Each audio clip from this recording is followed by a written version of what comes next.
with 3 gigabytes of RAM as well. So let's go and see which one was the faster one. Okay, there we go. All the apps are cleared out in the background, as you all can tell. So let's get into it. SE2 here, iPhone 10 here, phone calls 321, and they are both on iOS 16 as well. Okay, hopping out of this one, let's go and do App Store 321.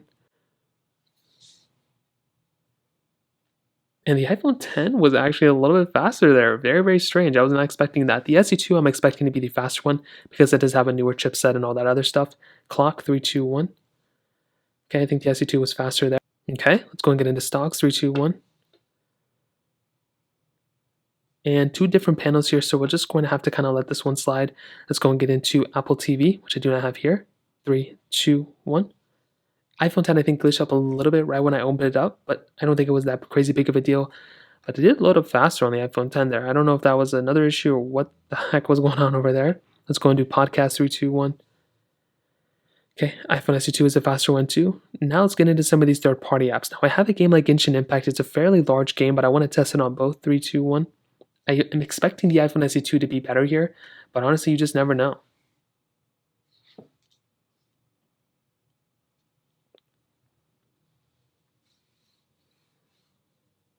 And the iPhone SE2 was the faster one here, and the iPhone 10 a little bit slower. I have also seen back in the day, the iPhone SE2 was a pretty decent performing phone in terms of stability and in terms of gaming performance. So when it came down to Genshin Impact, the iPhone SE2 was doing a little bit of a better job as well. I do have some of these other third-party apps that I have on both. As always, we can go and test out Snake vs. Blocks 3, 2, 1.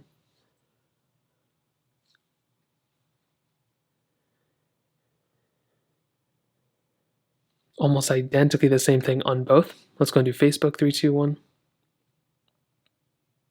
I think the iPhone 10 was slightly, or SE2 was faster. Twitter 3, 2, 1.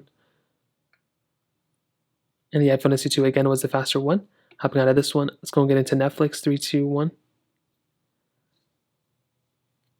Again, iPhone SE2 is the faster one. Quizlet 3, 2, 1. Okay, let's go and hop out of this one. Let's go and get into Snapchat 3, 2, 1. And the SE2 is faster. And I think we're seeing a recurring trend here finally. Let's do Temple Run 2, 3, 2, 1. Essentially what was going on was, for some reason, the iPhone 10 was beating the iPhone SE2, and now the iPhone SE2 is kind of beating the iPhone 10. It looks like there's a lot of flip-flopping going on, but I think when it came down to it, the iPhone SE2 was slightly the faster one almost every single time. Even with that little delay on the iPhone 10, I think the iPhone SE2 would still beat it. So that kind of takes us to the end of the speed comparison, and I do think, like I mentioned, the iPhone SE2 is probably the faster one almost every single time.